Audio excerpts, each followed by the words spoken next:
परसो प्रीतम लेने आवे बोलू साची मान सहेली।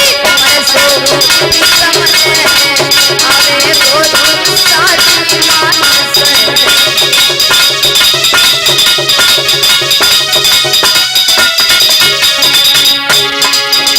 अरे साची मान सहेली कुड़िया साची मान सहेली।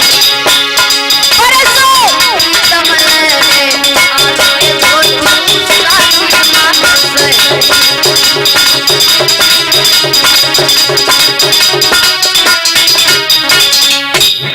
बोल गोविंद भगवान की, वृंदावन बिहारी लाल की, साचे दरबार की।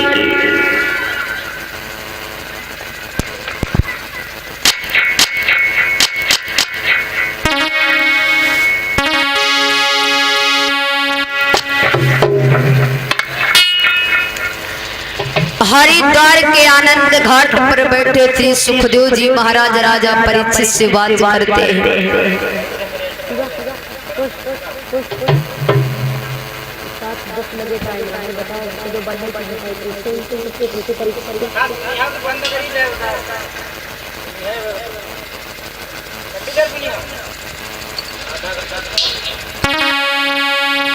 बोल गोविंद भगवान की।